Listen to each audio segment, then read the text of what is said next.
This is the news on 2.3 Nigeria Info.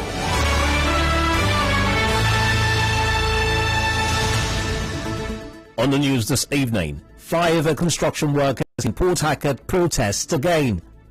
President Buhari gives new marching orders to service chiefs. Striking resident doctors call for removal of 2 ministers. And on the foreign scene, Taliban announces leader, ministers, a new government. I am Carl Orakwue with the news. Workers at the various ongoing flyover constructions in Port Harcourt abandoned work today to protest against poor salaries and welfare. The protesting workers marched from Ikuku area to Government House on Azikiwe Road. Some of the protesting workers told our correspondent that their salaries were slashed despite directives from Governor Wike for it to be increased. The workers are also asking for allowances.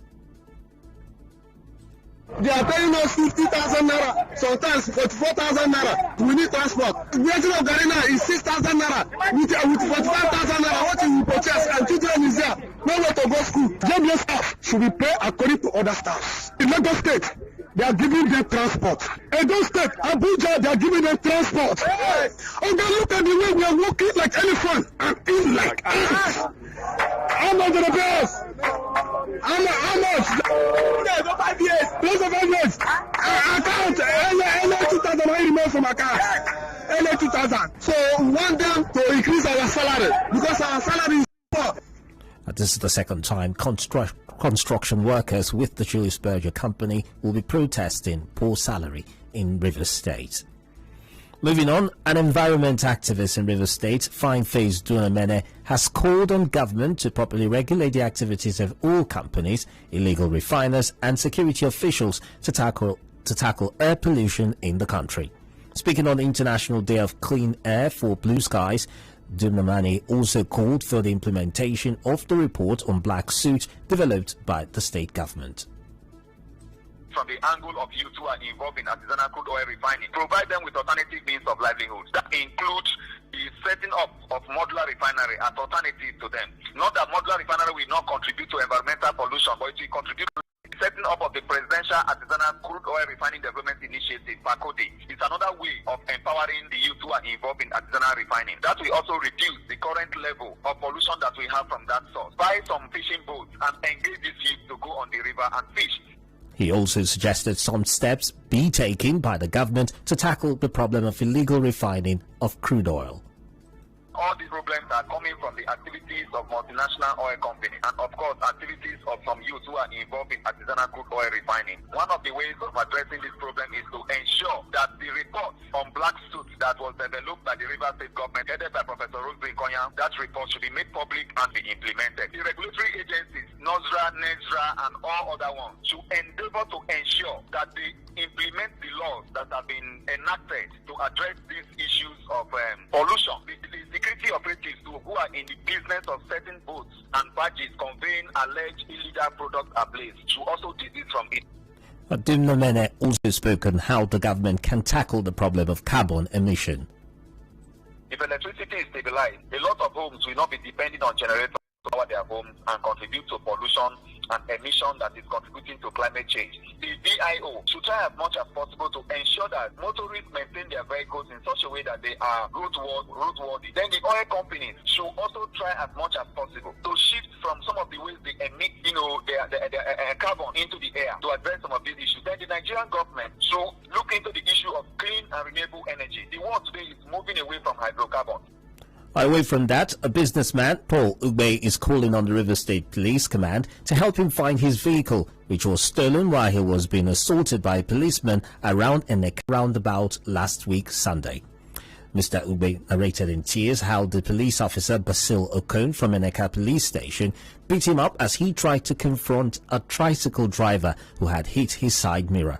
He said his Toyota Camry car disappeared as soon as his pregnant wife came down from the vehicle. On citing the assault, he was being dealt with by the police.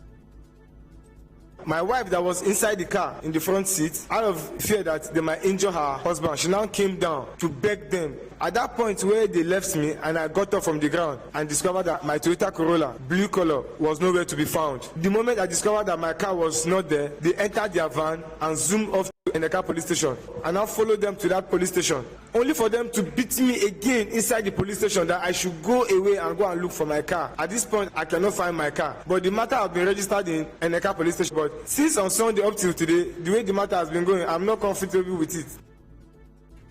President Muhammadu Buhari has given new marching orders to all service chiefs to tackle insecurity, especially in the north. President Buhari gave the directive today when he met with the nation's security chiefs and heads of security agencies at the presidential villa in Abuja. Addressing State House correspondents after the meeting, Minister of Defense, retired General Bashir Magaji, said the president is deeply concerned about the worsening security situation. There is something which we don't know, but we are trying to find out why people are not appreciating the effort of government. We have appraised our position. We find that we are capable. We can do this thing, but we need the cooperation of every Nigerian in order to ensure a free society. Security, as far as this country is concerned, is the paramount important thing in this country. Without security, nothing will happen. And the Commander-in-Chief has emphasized this today, that without security, nothing can go. He directed us to find ways, tactics, and styles in which we can get out of this, and we assure him that we'll do our best. Also speaking, the Inspector General of Police, IGP Usman Alkali Baba, said President Buhari charged the security chiefs to deal with the incessant kidnappings, especially in the north.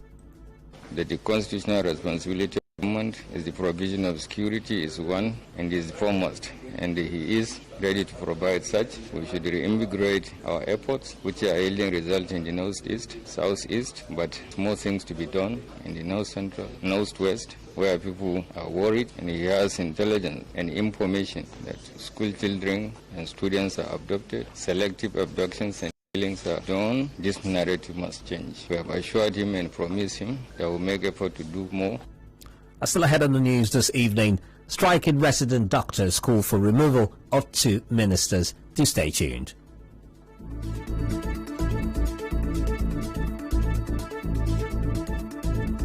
Democracy is the freedom of speech. Freedom of speech. Nigeria Info opens the mic.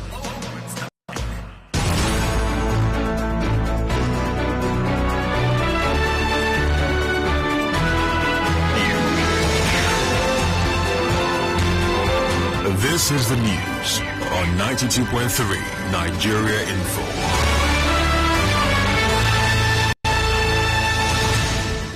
Welcome back. A public relations expert, Orakwue, says digital literacy has helped in the advancement of education, especially in tertiary institutions.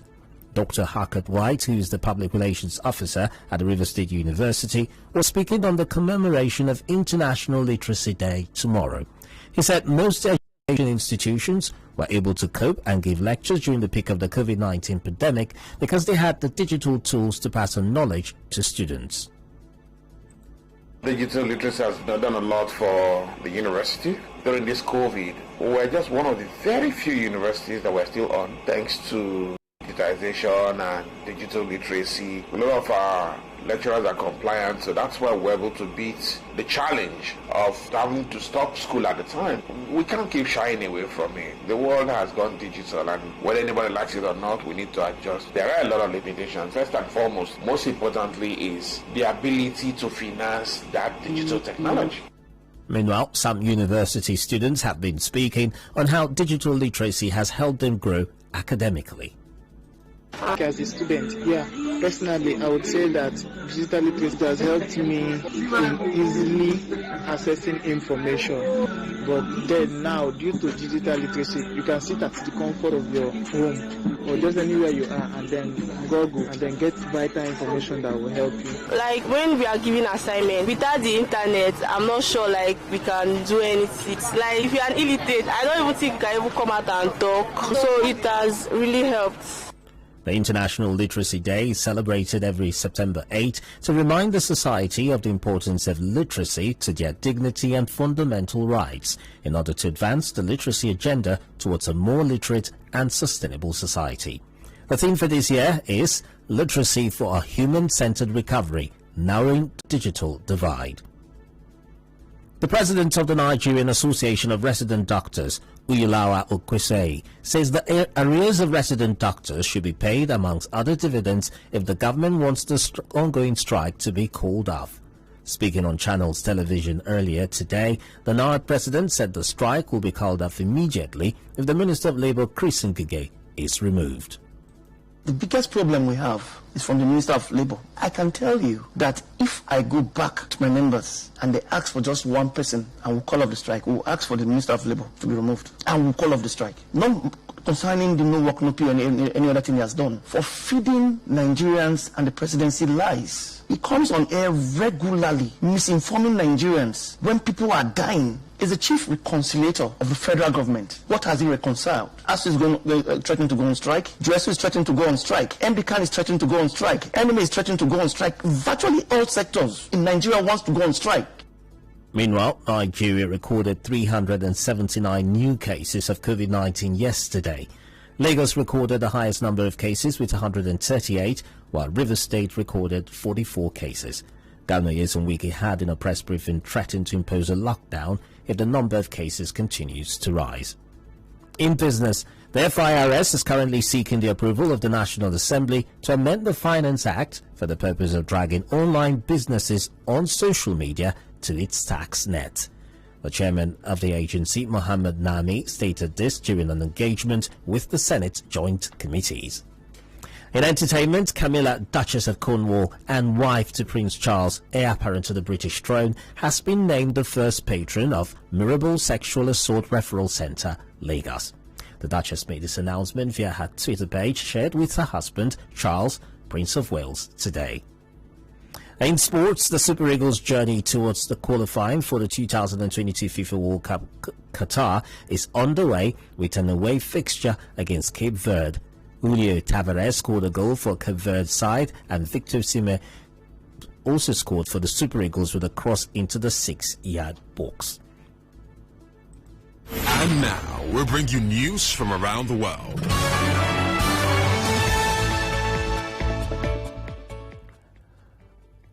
The Taliban has announced Mullah Muhammad Hassan Akhund as the leader of the new government in Afghanistan.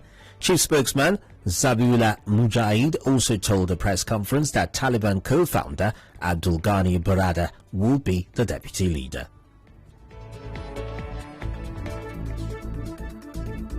And that does it here on the news this evening. But before we go, here's a quick look at the major stories. Earlier on, we told you flyover construction workers in Port Harcourt held a protest today to demand better pay. You heard President Muhammadu Buhari has given new marching orders to service chiefs over the worsening security situation, most especially in the north. Striking resident doctors are calling for the removal of the Minister of Labour and his. And on the foreign scene, you heard the Taliban has announced leader and ministers in new government. The news was edited by Choma Ezenwafo. For eyewitness reports and breaking news stories, to contact our newsroom on 0818-900-0017. For more stories, do visit www.nigeriainfo.fm. Cloudy weather is expected in Port Harcourt this evening. I'm Carl Orakwue.